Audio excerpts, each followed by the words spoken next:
The next thing we're going to do is how to change the button color in a header. If you already know how to change the button color and the button font because you've watched another video on it, go ahead and skip over this section. But I'm going to go ahead and click the module setting gearbox. And right here is the button text. It's what's right here. And it currently says get started. I'm going to change it to learn more.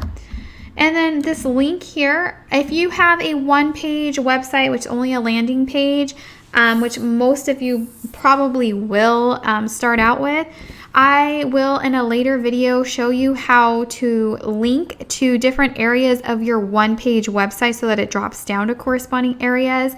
But for now, I'm going to go ahead and pretend that you have several page website or you want to link somewhere else. So you would put in your domain name here, and then you would link to that page that you want to link to by doing the backslash after and putting the name of that page. Or alternatively, you would put in just basically where you want it to go, where you want your visitor to go to when you click that link. And then you're going to click over to design, and you can change the alignment of the button by clicking there. And you're going to scroll down to button. It's going to ask if you want to use custom styles. It should already be highlighted yes because I've customized it for you as part of the layout. But to match your branding palette, go ahead and pull up that palette. And we are going to change out the button text color and the button background color. I like to change out the background color first so it gives me an idea of what I'm working with. I'm going to change the button background color to plum, and we'll see how that looks. I'm going to scroll down to the background color, and this paint can here, I'm going to click in that area, and you see it's already set to an RGBA because there is transparency behind it. So I'm going to go ahead and change that out. I'm just going to highlight it, backspace it, and type in the new hex code, and you'll see that it changed it to that plum. I'm not going to adjust the transparency for this, but you can if you'd like to by playing with that little checkerboard slider on the left hand side.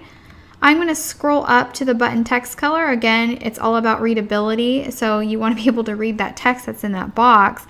Pull up your branding palette, and you are going to change it to something that's more readable. For me, it's going to be the snowdrift color, so EEF0F2. And you'll see how it changed that. Now scroll down and it will adjust the button border width and the border color. Right now you can't really see a border, but if I slide this over, you'll see that the border width gets bigger or smaller depending on playing with that little slider bar. So you can change the button border color here. I like the way that it looks, but I think it's a little too wide, so I'm going to go ahead and go down. I'm going to stay at 2 pixels. The button border radius is the rounded corners, so you can play with that, and button letter spacing is the space between. We're going to change the button font to match the button or the font that's for the rest of the page, which is that Roboto. So we're going to go ahead, it should already be in your recently used area, so go ahead and click that. And we're going to change that font weight to light. And you can again change the font style. You'll notice that this icon only comes up when you are on a hover. You can change that by scrolling down and showing only on hover. You can click yes or no, and you'll see that that changed. And you can change the button icon placement to left or right. You can also change the color of the icon. You'll see if I change it there, how it changed. And I'm going to go ahead. I'm just going to stick with what was there. You can change out the button icon itself. You'll see how that changes.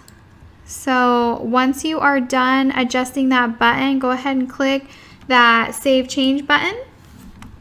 So the last thing we'll be doing to customize this header area would be to customize the background header image that's back there. So go ahead, if you're interested in changing out that image and that transparency overlay color, go ahead and head over to the video titled Changing Out the Header Image. Otherwise, if you'd like to keep that image that's there, go ahead and head to the next set of videos changing out the page content and text and colors. So let's get started.